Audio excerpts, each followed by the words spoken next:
Jaya Radha Madhava Kunja Bihari Jaya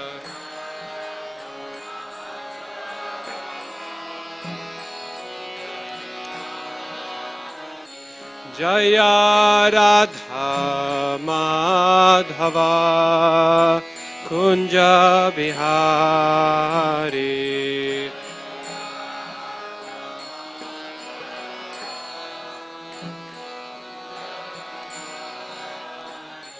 Jaya Gopijana Vallabha Girivaradhari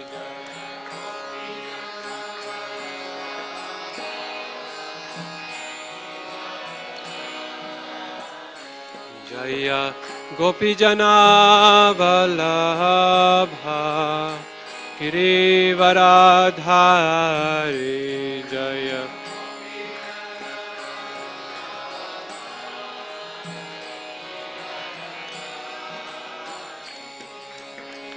Jashodanandana Brajajana Ranjana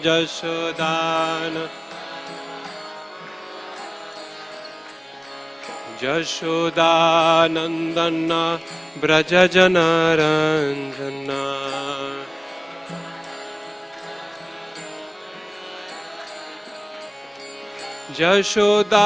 Jashodanandana Brajajana Ranjana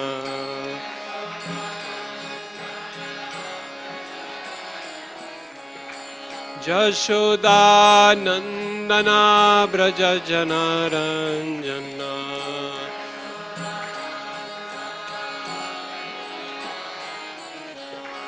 Jashodanandana Brajajana Ranjana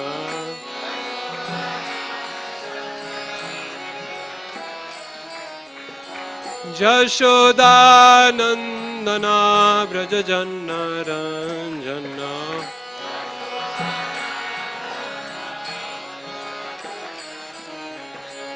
Jamuna Tira Anachari Yamuna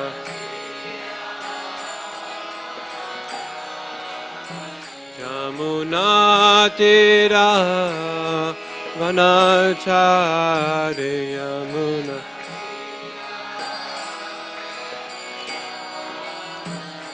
Jaya Radha Madhava Kunja Bihari Jaya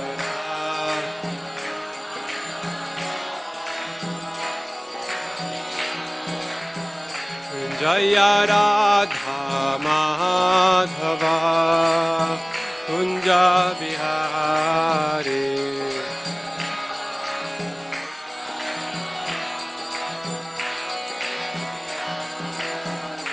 Jaya Gopijana Vallabha Girivaradhari Jaya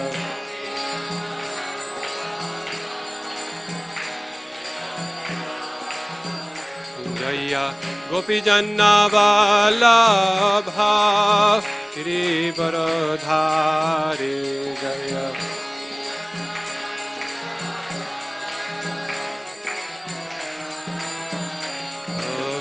Jashodanandana Brajajana Ranjana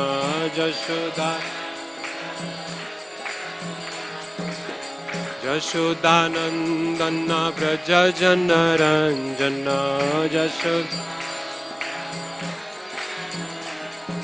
Jashodanandana Brajajana Ranjana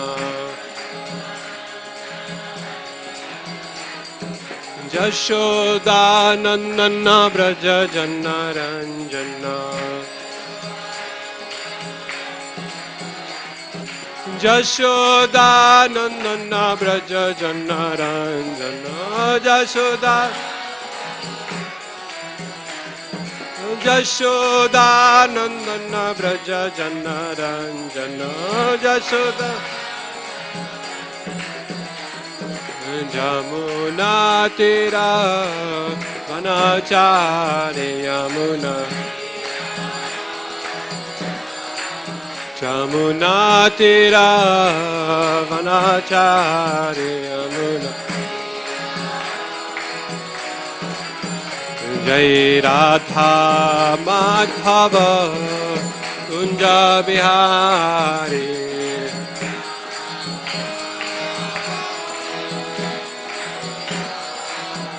Jai Radha Madhava Kunja Bihari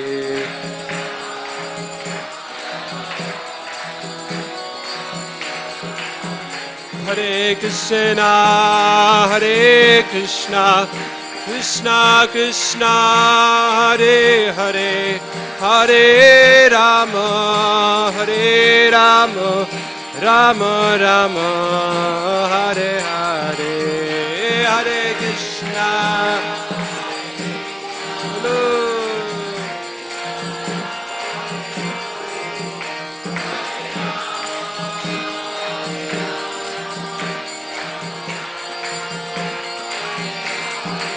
Hare Krishna, Hare Krishna, Krishna Krishna, Hare Hare, Hare Rama, Hare Rama, Rama Rama, Hare Hare.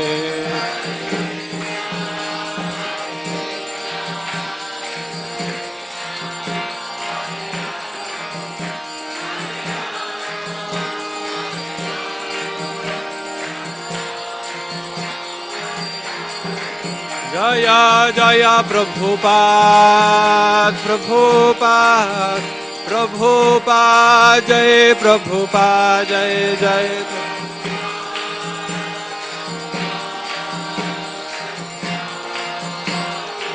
Jaya Jaya Prabhupada, Prabhupada, Prabhupada, Jai Prabhupada.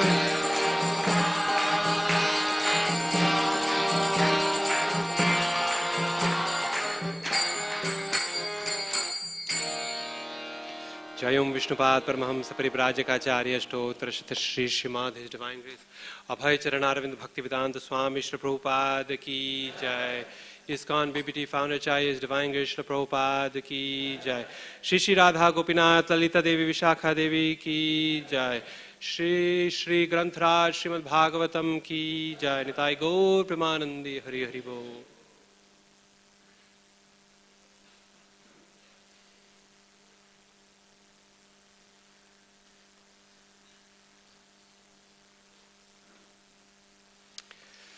Hare Krishna.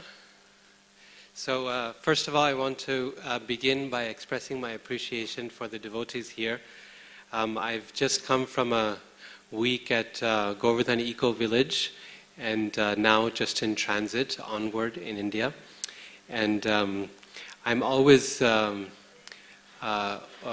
overcome by a lot of surprise and admiration to see the wonderful qualities of the brahmacharis here in Chowpatty and Govardhan Eco Village.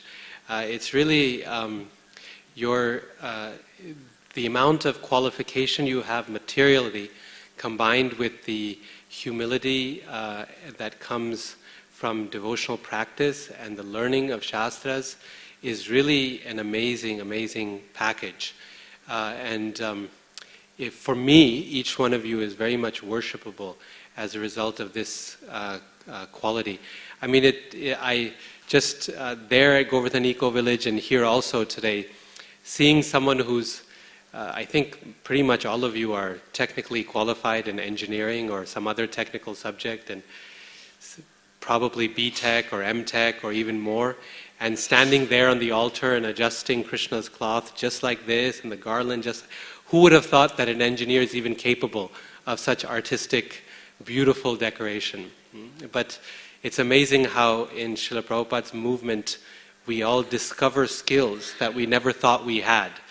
Some are beautiful singers, and some are wonderful cooks, and some are excellent at decorating the deity.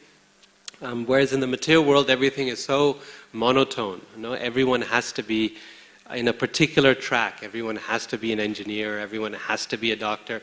Otherwise, there's no success. But in spiritual and Krishna consciousness, everything is so dynamic and so unique that every person has a unique skill and capacity. So I just wanted to start by offering my respects to all the devotees here. Really, you're all very worshipable for persons like myself. So today we're reading from Srimad-Bhagavatam, as always, Canto 11. This is called Description of Mystic Yoga Perfections. It's continuing with Krishna's instructions to Uddhav, text, chapter 15, text number 24 is the text. So please repeat. Om Namo Bhagavate Vasudevaya.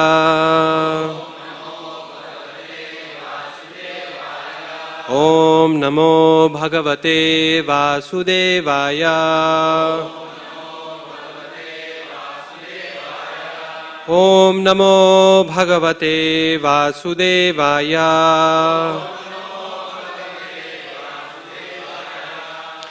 Parshnya Gudam Pranam.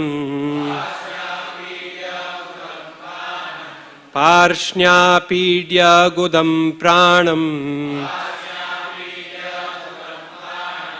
Hridura Kanthamurdhasu. Hridura Kanthamurdhasu. Aropya Brahmarandhrena. Aropya Brahmarandhrena. Brahmani tvotsrijet tanum. Brahmani tvotsrijet tanum. Parshnya Gudam Pranam. Hridura Kanthamurdhasu. Aropya Brahmarandhrena. Brahmani tvotsrijet tanum. Parshnya Gudam Pranam. Hridura Kanthamurdhasu. Aropya Brahmarandhrena. Brahmani tvotsrijet tanum. Parshnya Gudam Pranam. Hridura Kanthamurdhasu. Aropya Brahmarandhrena. Brahmani tvotsrijet tanum.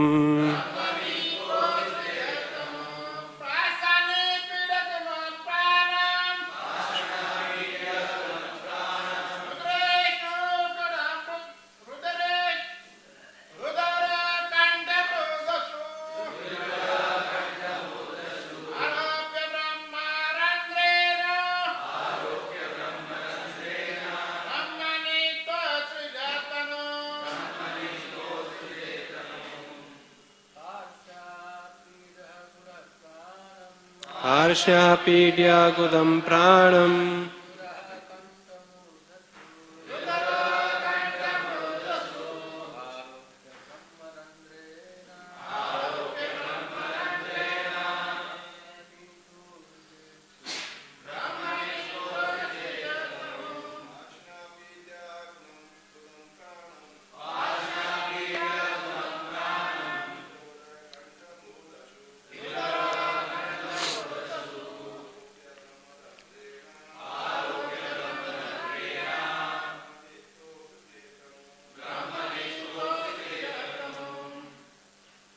Ladies.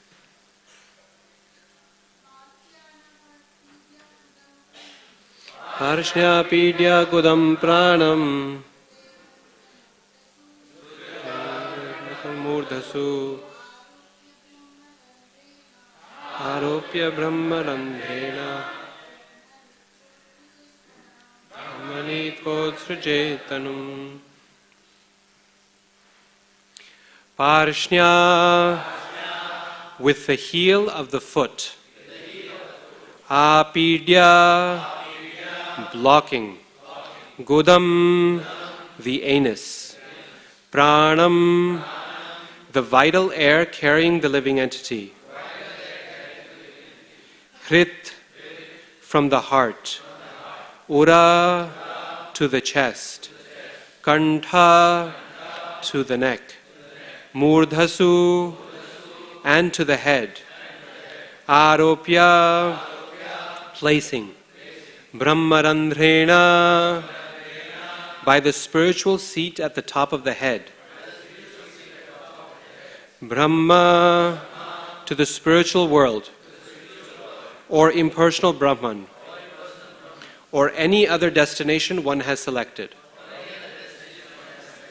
Nitva, leading the soul. Utsrajet, one should give up. Tanum, the material body. Translation and purport by the disciples of His Divine Grace A.C. Bhaktivedanta Swami Srila Prabhupada. The yogi who has achieved the mystic perfection called Swachanda Mrityu blocks the anus with the heel of the foot and then lifts the soul from the heart to the chest, to the neck, and finally to the head. Situated within the Brahmarandhra, the yogi then gives up his material body and guides the spirit soul to the selected destination. Purport. This mystic opulence of Swachanda Mrityu, or dying at will, was wonderfully exhibited by Bhishmadev at the end of the battle of Kurukshetra. According to Srila Sridhar Swami, the term Brahma, as used in this verse, is an example of upalakshana, or the use of a general term to indicate various concepts.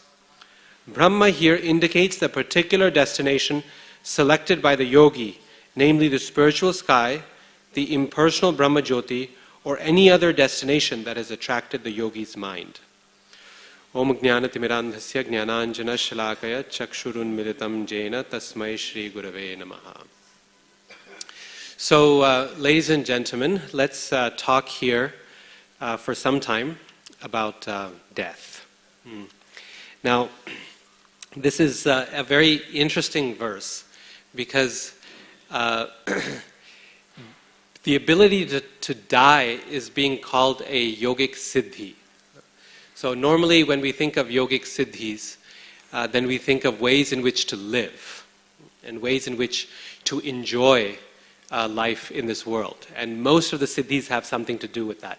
Gaining this or gaining that, bringing this here, enjoying in the gardens of heaven. But here, the ability to die at will, when we like, Swachanda Mrityu, is regarded as one of the great yogic siddhis.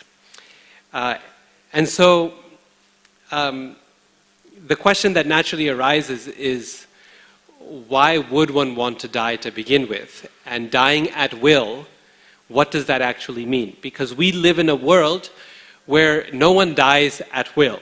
Right? Everyone dies because they're forced to. You extend the course of your life longer and longer and longer and longer until you cannot extend it anymore, and then you die. So the fact that someone would want to die is a very confusing idea for the average person in this world. And yet for a yogi, it's a very attractive prospect. Why? So let's think about death just a little bit, okay? Now, talking about death is something that's generally considered in our Indian culture to be a very inauspicious thing to do. If you ever say, you know, like my spiritual master, Hanumat Preshaka Swami, he's very fond of saying often that when we say, Maharaj, we'll look forward to seeing you again soon. And he'll often say, well, that's if we live, right? We may die tomorrow, who knows? And if you say something like this, especially as you're getting ready to leave, then in India everyone say, hi, kya bol diya? Aise mat bolo. Don't speak like that. Because if you say something about death, the idea is maybe death will hear and come. So we'll attract death. It's very inauspicious. Or if someone goes around saying, Ram Naam Satya Hai, everyone says, hey, abhi kyun bola? Aise mat bolo. Don't speak like that, right? Because This is our idea that death is something to be afraid of, to be worried about. But in the context of spiritual life, it's exactly the opposite, right? It's exactly the opposite. In Hitopadesha at the beginning, it says that in matters of learning, one should think that we will live forever. Why? Because the amount of knowledge in this world is so vast that if you think I have limited time, you'll be so frustrated and so disappointed. How will I get through the entire Bhagavatam, plus Chaitanya Charitamrita, plus Bhakti Rasamrita Sindhu, plus the Shat Sandarbhas? It's too much, right? So let's think we're going to live forever. But in matters of spiritual life, Hitopadesha says, one should think that one is already within the jaws of death, that the jaws of death already have us by the neck, and it's only a matter of time before they close. This will create urgency in us. So the great philosopher Socrates, he died because he was sentenced to death. He was accused, this is in ancient Greece, thousands of years ago, he was accused of corrupting the youth, corrupting the young, because he was a man of knowledge. Prabhupada called him Brahman realized. He was Brahmabhuta on that level, definitely. People didn't want to hear, like today. No one wants to hear about such knowledge, especially not for the young people. And so he was accused of corrupting the young, sentenced to death, and given poison to drink, this hemlock poison, in prison. So all his disciples and his followers were there, and they all told him, Socrates, we can help you escape from this prison house. It's not a problem. Just let us know. We have enough context. I mean, he was a very famous person. And we take you to some small island in the Mediterranean Sea, and you can live your life in peace there, enjoying nice figs to eat and good olive oil and nice sunshine. You don't have to die. Please come. We'll help you. And Socrates' answer, you know what it was? He said, no, this is a good opportunity to die.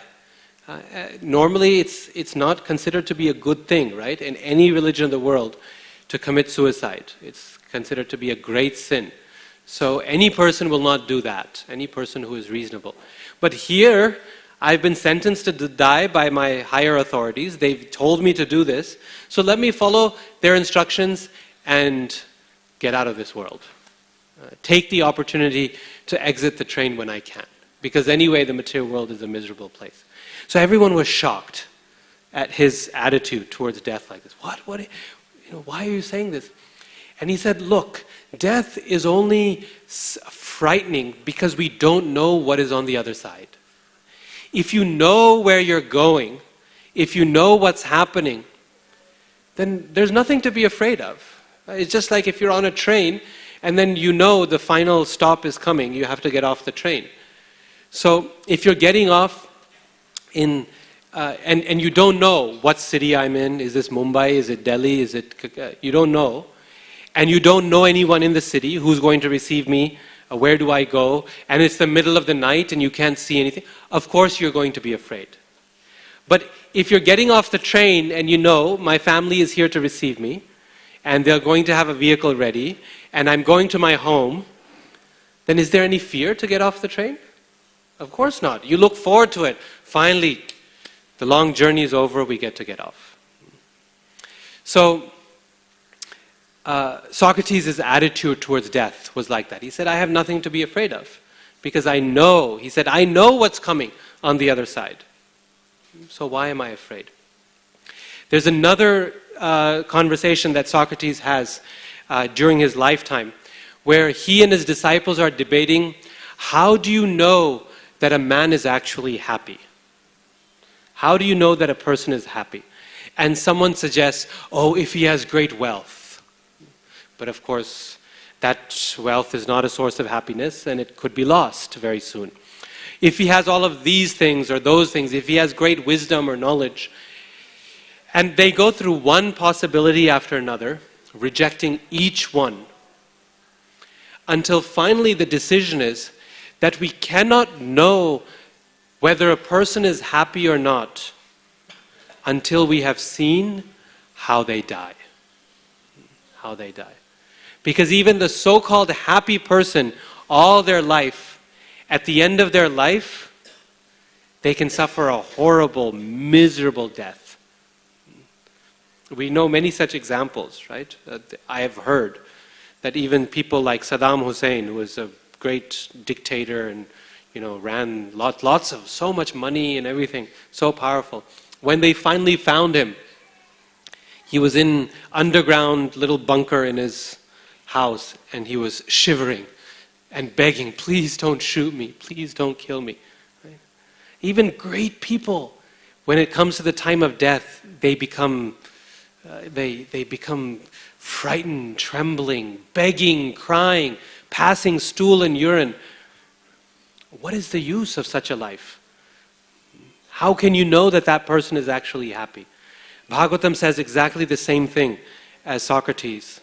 Etavan sankhya yoga bhyam swadharma parinishtaya janmalabha parapumsam ante narayana smriti. That really, if you want to know what is success, what is labha for a human being, what is real gain, forget the material wealth, that we've already rejected. But sankhya, yoga, swadharma, doing one's own duty, all of those things, the whole point is ante narayana smriti. It's the quality of our death that marks the greatness of a person's life. There's another philosopher, I forget his name, I think it was Nietzsche, who said that the only reason human beings are driven to do anything in this world, whether it's philosophical reflection, or the collection of money or wealth, or production of art and literature and culture, the only reason human beings are driven to do anything in this world is why? Because we know death is coming. Because we know our time is limited in this world. And that's what motivates us. Imagine if our life was endless in this world. If it had no end. Would we be driven to do anything? Would you push your children to get an education? No. Aaj school nahi jana hai to kal jana. What's the rush, right? Would we be driven to chant our rounds, go back to Godhead? Aaj mala nahi hui to kal. You have unlimited amounts of time, right? The fundamental motivation in this world is the limitation of time. It's the limitation of time.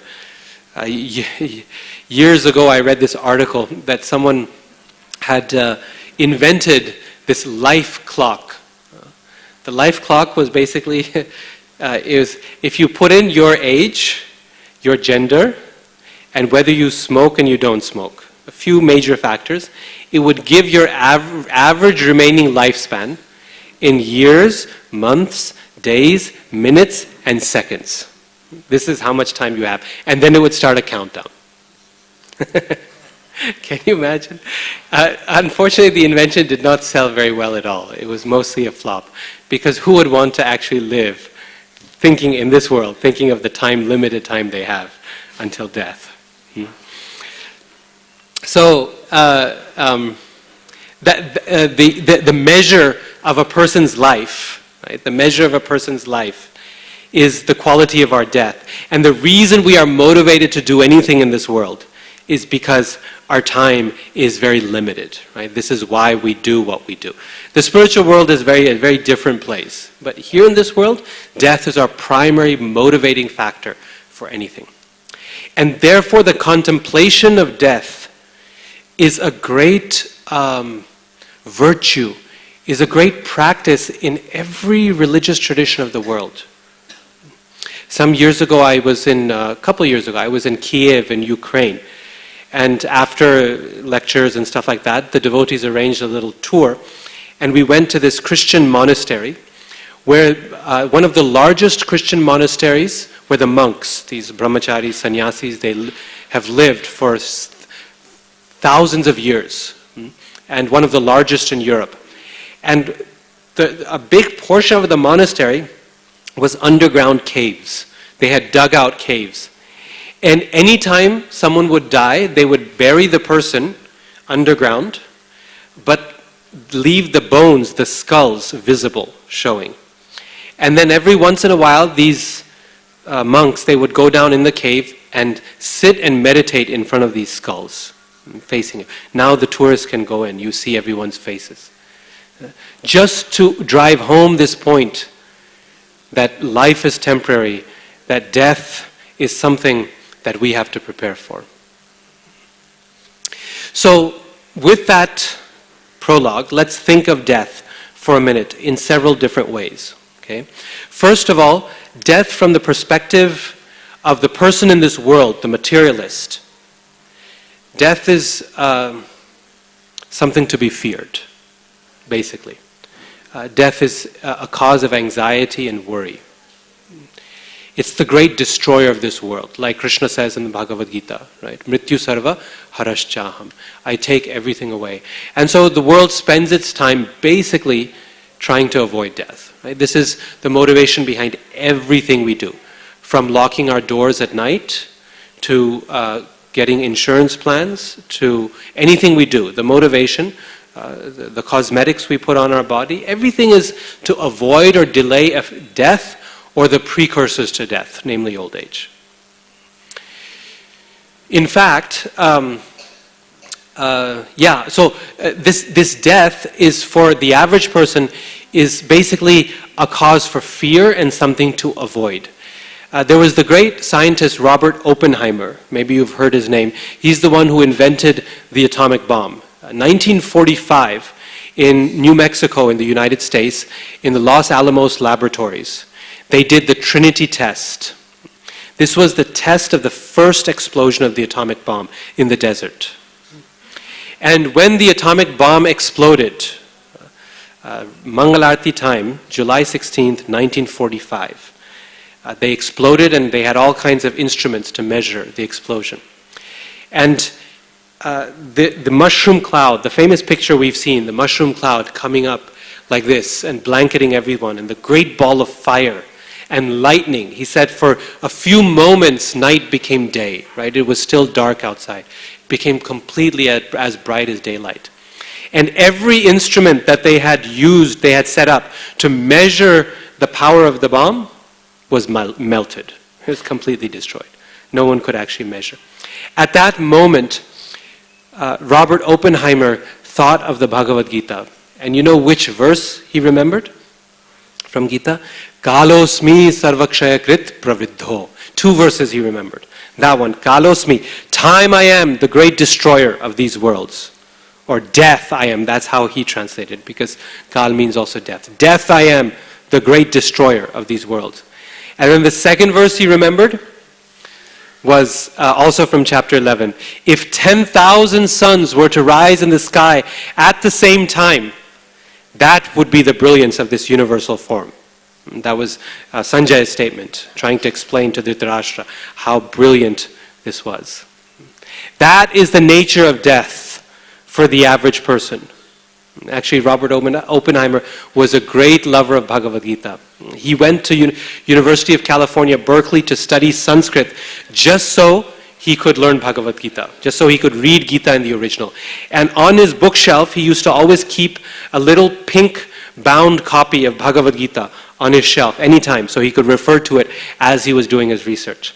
So much he loved Gita that, and Krishna as a result, that he named his car Garuda also. So Gita has been loved by so many people. But this is what death means for the average person. Something to be ayur harati vaipumsam udyan astan chayanaso. As something that is killing us gradually. For the yogi, who's far more advanced than the average karmi, death is something more beneficial. It's something not to be feared. It's something very useful. Death becomes a tool. It becomes a tool. For the karmi, death is an axe. It's a weapon. Something to be feared. But for the yogi, it's still a tool, but something very useful, not something to be feared. It's an instrument. Why? Because it's a tool using which they can enter into any place they want to. They can choose their destination, they can choose the time and the moment of their departure. And because, like Socrates, they do not fear death, they know where they are going. Therefore, it's just like us planning where to get off from the train. It's just like if I want to take a flight, then I know I need to get to the airport at this time, check in by this time, and be on board the flight 45 minutes or 15 minutes before departure. I know the whole schedule. For a yogi, it's like the same way.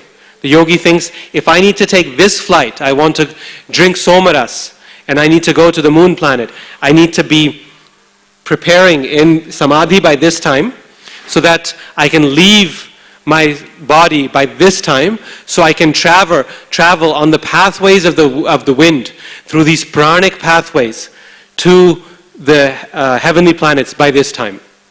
And at the door, the gate for boarding will be open for me. That's all. That's all he thinks. Okay, there may be a little bit of distress, just like you go to the airport or the station, then it's a little bit of distress, you say goodbye to people you love and say, we'll see you soon again. But it's not a major, thing. You just say, we'll come back, we'll see you. Just like with Dadichi Muni, right? Indra asks him for his bones, and initially Dadichi Muni teases him and says, no, I won't give you. But eventually he's like, yeah, take my bones, take my body. Another one is coming. And I know where to go, I know where to find another one. It's like giving your jacket to someone. Right? You're feeling cold, take the jacket.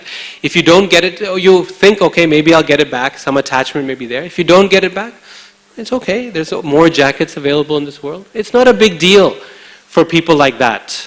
Right? Dadichi Muni just is happy to give away his body. It's not a problem. All these great yogis, they know exactly where they're going, when they're going. Their bodies are just tools to get there. They're vehicles. And they abandon one vehicle to enter another vehicle because they know what the scheduling is like.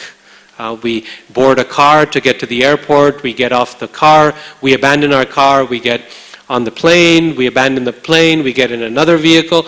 We know, we abandon one vehicle after another. The vehicles are just tools to get to where they want to go. Even, not just for yogis, even for advanced kshatriyas, this is the same approach to death. Right? Swarga dvaram apavritam, Krishna says in Bhagavad Gita, that the doors to Swarga are open. It's just like that, like a boarding gate.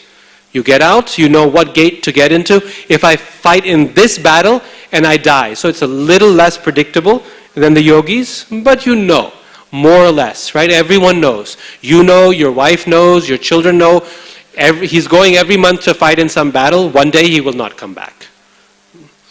That is painful, no doubt, but everyone knows he's entered another gate. Death is just a tool to be used for your further benefit. So for the karmi, death is an axe to be feared. It's going to kill. You avoid it. For the yogi, death is a tool to be used for your own benefit. And for the bhakta, death is neither an axe nor a tool, but it's an invitation. It's an invitation. It's like you get marriage invitations, right? Someone who you have a relationship with is giving you personally an invitation. In India, we have a nice culture of giving invitations.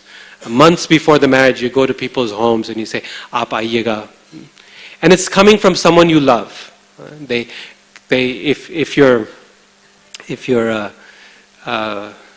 really close to that person, they won't mail the invitation. They'll come to your house with it. Say, "You must come." If they're a little distant, they'll mail it with a personal note. Little more distant, they'll just mail it. Even more distant, they'll just email it to you. Come. But if the relationship is personal, they'll come personally and say, "Please come." And that kind of invitation, you know from someone who is affectionate to you. This is someone they're saying, "Please join me for the most important moment of my adult life. Come." That's something different, right? And when we receive an invitation like that. So for a devotee, a death is an invitation. A devotee thinks this death is that invitation card I've received from Krishna. come. Your time in this world is over. You're welcome back home. Come to your reward. And so for a bhakta, this is and something to look forward to, something to embrace, something worth meditating upon. Now we see for why in this world thinking of death is so inauspicious. But for the bhakta, thinking of death is such an auspicious thing. Because what could be more auspicious than the door that opens up for us to go back home, back to Godhead? And we see the finest example of this in the case of Dhruva Maharaj, one of the most beautiful descriptions in Srimad-Bhagavatam. When one fine day, he sees this Vimana coming from the sky, and the Vishnu Dutas are there, all beautifully decorated. They come to him with folded hands and they say, "The Lord himself has sent us to you. And he has deputed us to bring you with all honor back to Vaikuntha." This is an invitation, right? It's a nimantrana from the Lord to please come. And Dhruva Maharaj is, Bhagavatam says that he's not, he's so surprised and overwhelmed by the Vishnu Duta's arrival that he's at a loss for words. He doesn't know what to say. This is my experience being around Radhanath Maharaj. He receives you with so much affection, and he looks so deeply into your eyes with a full heart that all words disappear. He's just, you don't know what to say. And this is a big deal, especially for a professor. We're always good with words. This is our job. We're juggling words. And yet, when that kind of invitation comes, right, something from the heart, you don't know what to say. Dhruva Maharaj, he didn't know what to say. I mean, Krishna has sent the Vishnu Dutas in a special airplane just for me. So what does he do? Bhagavatam says he just offers his obeisances. He just bows down. And this is a beautiful principle for us as devotees. That when there are those moments that are too overwhelming, too grand for us to handle, because such moments come in a devotee's life. You see, Krishna, we serve the greatest master. We serve the Supreme Lord. Krishna is such a wonderful person, such a wonderful master. He's so generous at heart, so generous in giving us, that when Krishna reciprocates with a devotee, we don't know how to handle it. We don't know how to respond in that situation. I think all of you must have had this experience, right? That those moments in life where we do our little service for Krishna every day. We try to do our best. We fail sometimes. We try to do better. We try to put our heart into what we do. We struggle. Sometimes we're good. Sometimes we're not. But over the course of time, we do it every day, every day, every day. And then someday, for no particular reason, Krishna will reciprocate in some way. Through his devotees, through Bhagavatam, through the deities, we'll feel some connection. Krishna has reciprocated in some way. But when Krishna reciprocates, he doesn't reciprocate in proportion. Actually, when he says, ye yatha mam prapadyante, he's actually lying in the case of a devotee. He doesn't reciprocate tit for tat. When he gives, as Bhaktisiddhanta Saraswati Thakur said, right? He gives with 10 hands. How much will you hold with your 2 hands?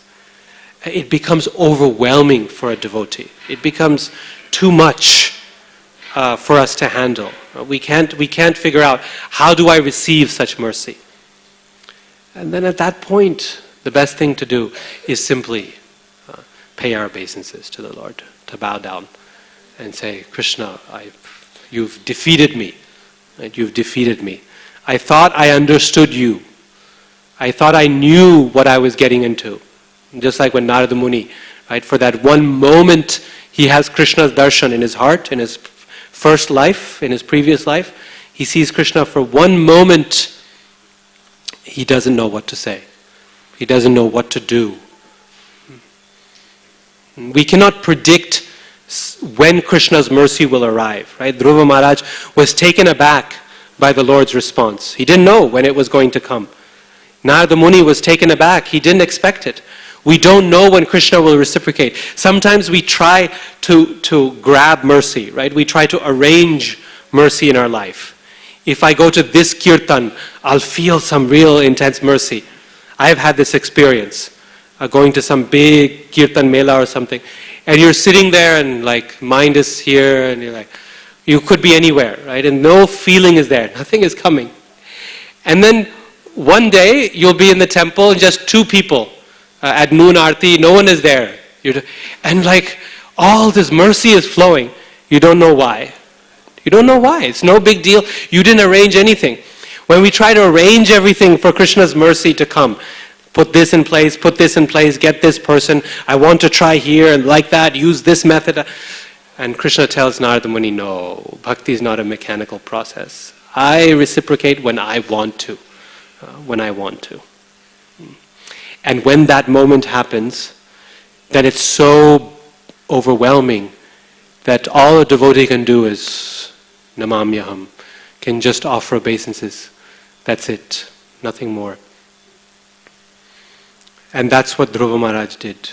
When Krishna sent the Vishnu Dutas, he was so overwhelmed by the Lord's mercy. For me, he's sending an airplane from Vaikuntha and two of his associates just to take me. He doesn't know what to say, so he offers his obeisances. And they say, then they speak, the Vishnu Dutas, and they say, please come to the Lord's abode. You have pleased him so much. This is your reward. Come to that place from which one never returns. They invite him so generously and so culturally, in such a nice cultured way. Please board this airplane. And just as he's getting ready to board, then Antakam Agatam, Bhagavatam says.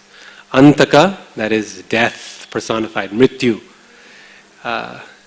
comes at that time, approaches. Prabhupada translates, he approaches very slowly. And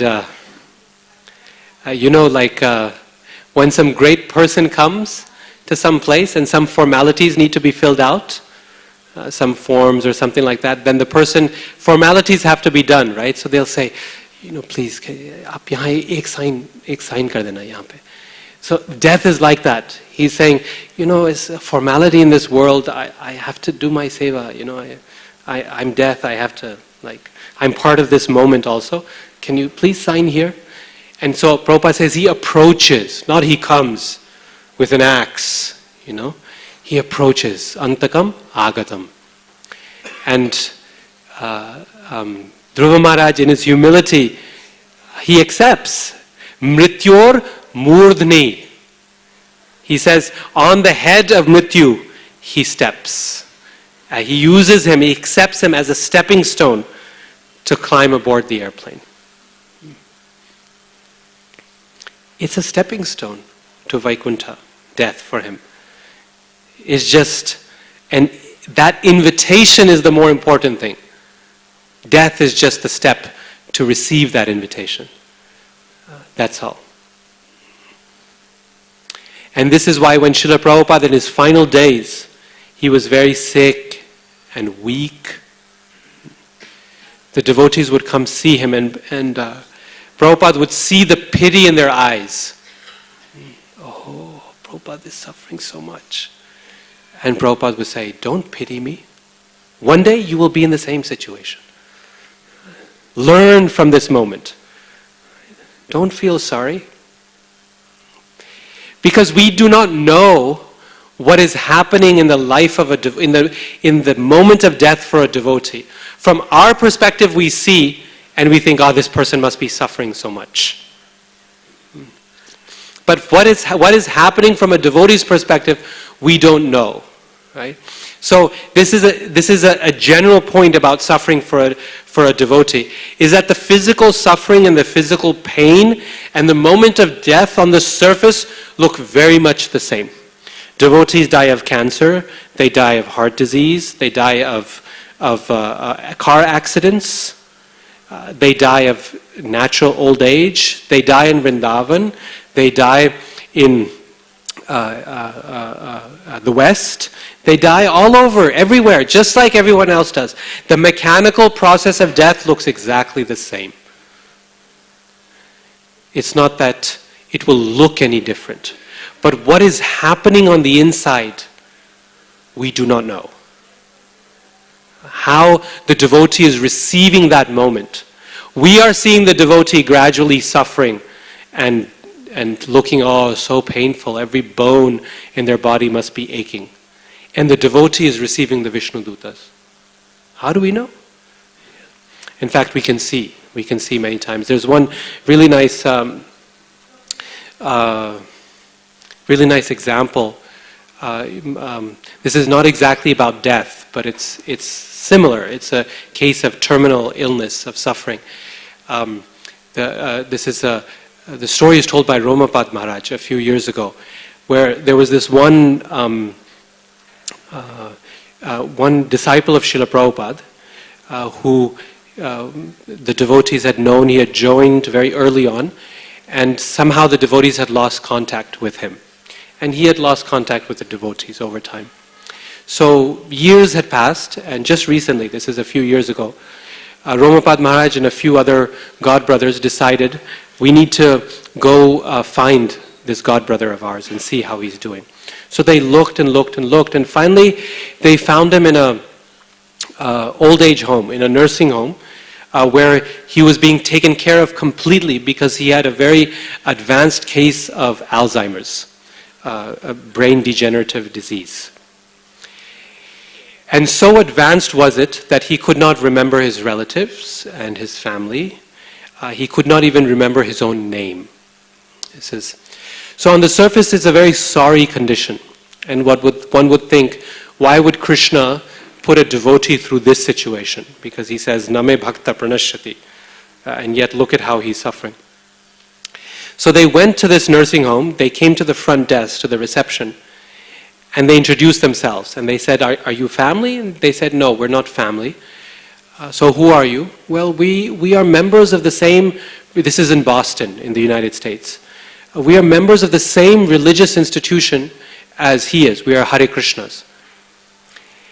And the woman lit up and she said, really? You're the Hare Krishnas?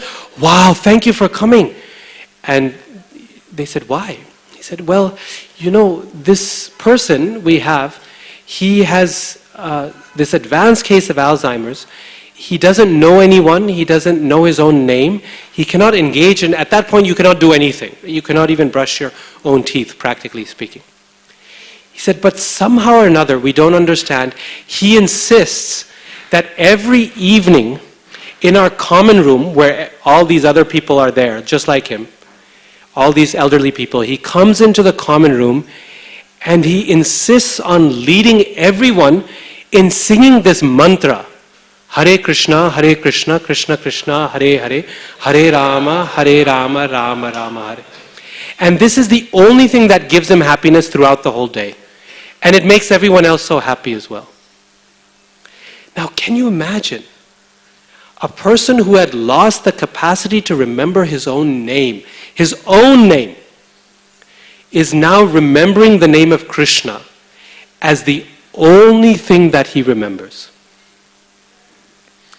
Means, what is a devotee's prayer at the time of our death? What is our prayer? That let me only remember you. Yes? How does that verse go by Maharaj Kulashekara that Prabhupada loved to sing? Krishna tadiya padapankaja panjarantam. He's saying, please Krishna, let me die now. Because my body is healthy and I know I can remember you. My mind is still sharp. That's how he's praying.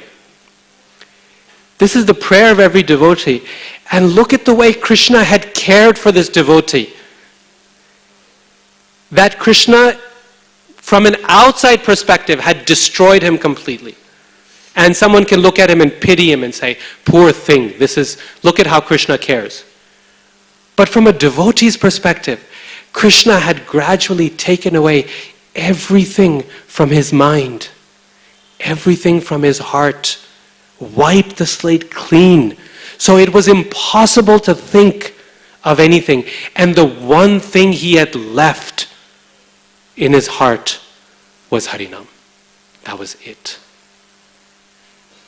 This is how Krishna fulfilled his promise to this devotee. Name bhakta pranashyati. My devotee never perishes. So this is what death means for a devotee. Of course it will be painful. Of course it might hurt. Yes. But for a devotee it's an invitation. And Krishna ensures that we will remember him at the time of his death. He makes sure. And therefore, at the end of this chapter in Bhagavatam, Krishna does exactly the same thing he does at the end of chapter 8. In this chapter he says, this yogic siddhi, it's actually very funny, this chapter. Because Krishna says, if you think of me like this, you can get this siddhi. If you think of me like this, you can enjoy with the apsaras in heaven. If you think of me like this, you can get anything you want. If you think of me like this, you can control the world. And hopefully someone reading it will get the point. You have to think of Krishna, that's the point. Everything you want comes from thinking of Krishna. And so at the end of this chapter, he says, my devotees, they get everything. Swachanda mrityu, whatever they want, they get, because they're thinking of me. Right? Same thing at the end of chapter 8, Krishna says, if you leave in the dark, if you leave at the night, you leave in the day, doesn't matter. For a devotee, I take care of everything. Antakale cha mameva.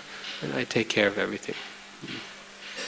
So, an axe, a tool, or an invitation. The choice is up to us. How we want to receive it. This fearsome thing called death. And Prabhupada in the story of Dhruva Maharaj gives the beautiful example of the cat and the rat. Right? That for the rat, the cat's jaws are death. The rat dies even before the cat kills the rat, just by fear of the jaws. It has a heart attack and dies. But the same jaws, when they go around the neck of the kitten, she picks up the kitten like this, right? They are the most loving and comfortable place in this world. And so, we end with where we started. Hitopadesha says that in matters of religion, we should think that death already has its jaws around our neck. Such a frightening thought. Right? That's how we began.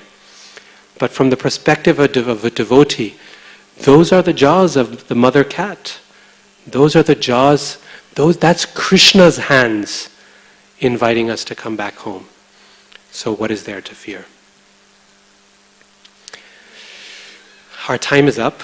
It's 9:15, so I must stop at this point. If anyone has any questions or comments, we'll take just 2 minutes and we can answer any thoughts.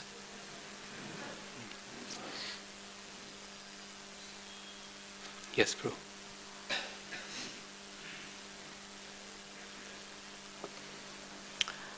Thank you for the very devotional class, Prabhuji.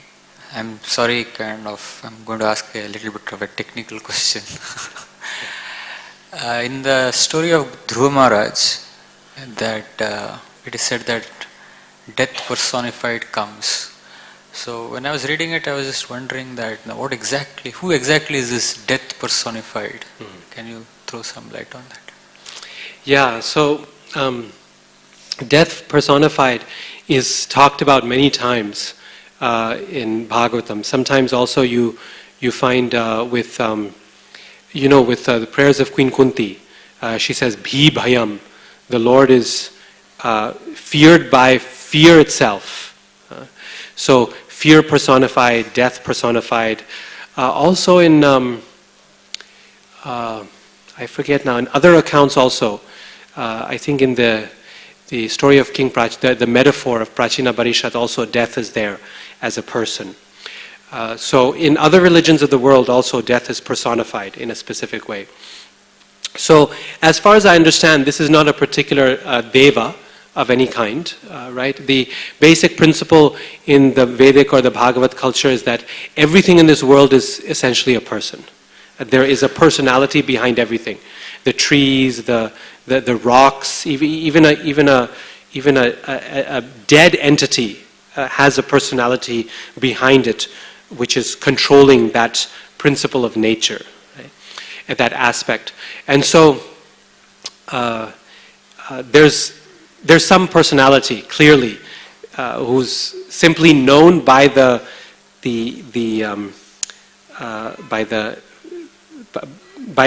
activity itself, right? So Agni is known as Agni is fire, but the demigod of Agni is known merely as Agni.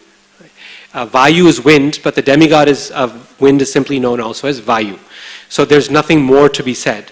So death is there, but whoever is the personality behind death is also just known as Mrityu or Antaka, and sometimes he can take physical form.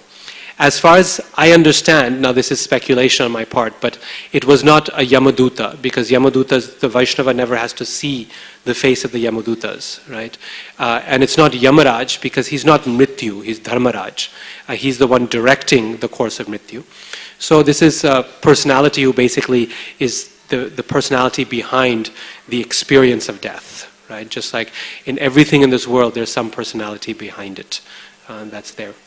So that may be there, but I think that the philosophical principle is more important.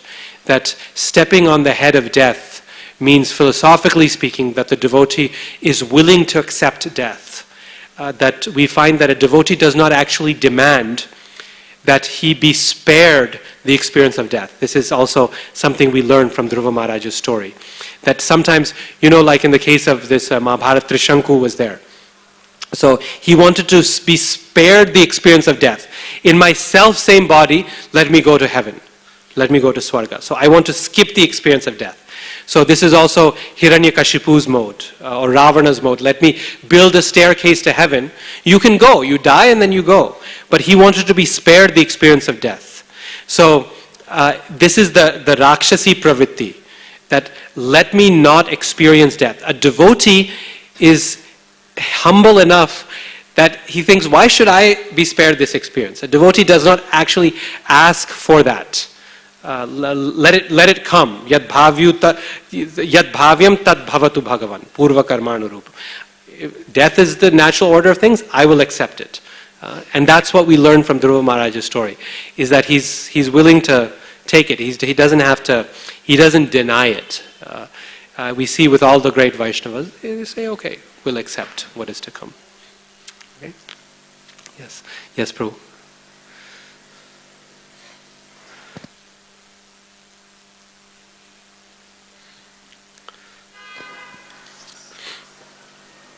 Hare Krishna.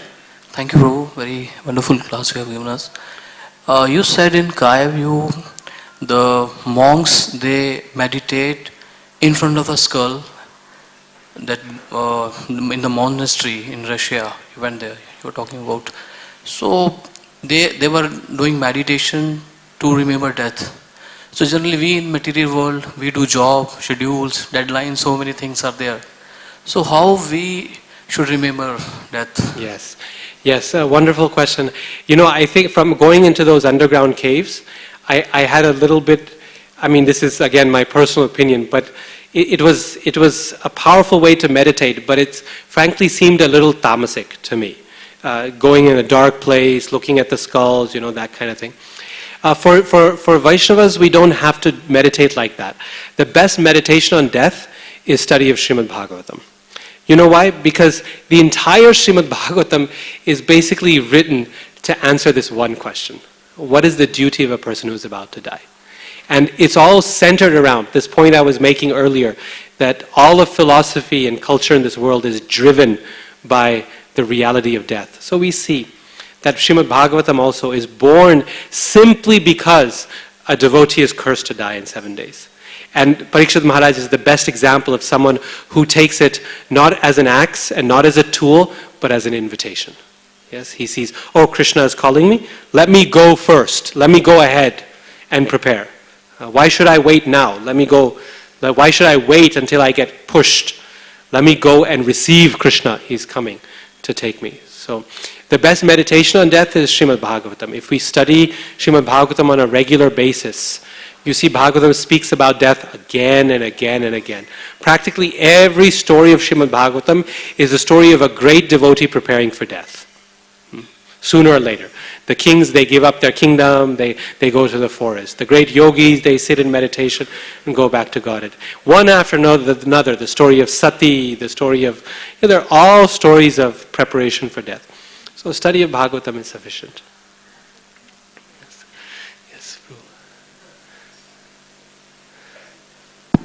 Hare Krishna. You said usually the devotees or any sane person would not contemplate committing suicide. But in one exceptional case we see Chota Haridas committing suicide and Chaitanya Mahaprabhu approving of that.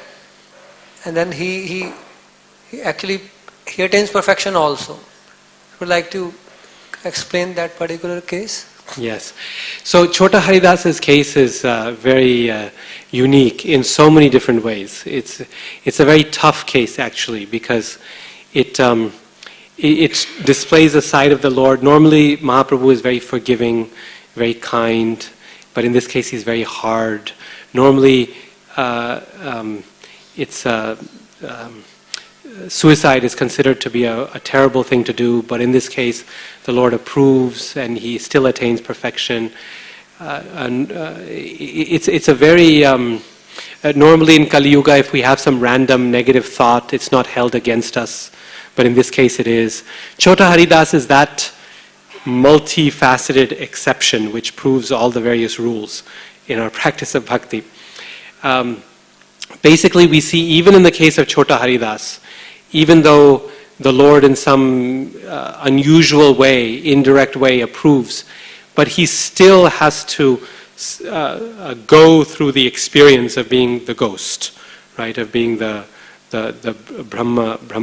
Brahman ghost still, because you cannot avoid that fate. We see. I think it's very risky to make Chota Haridas an example for any of the devotees, because if we enter the body of a ghost and take that form, what guarantee is there that we will receive the mercy of any Vaishnav or of Mahaprabhu? In that disembodied form, it is very difficult to be the recipient of mercy. Better we follow the example of Sanatana Goswami, who on one occasion, maybe two occasions, right, he tried to commit suicide.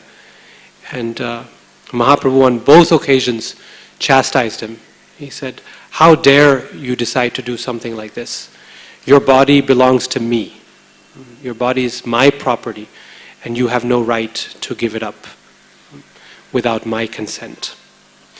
This actually raises something very subtle about the nature of death. You see, throughout the history of our Vedic culture, you see that this idea of treating death as an invitation or as a tool of embracing death is something that's very powerfully embedded. You look at the Jains, for example, they have this Salekhan practice, right, where you gradually, when the time is clear and you get permission from all your Gurujan, and you know time is departure is there, gradually you fast to give up this body.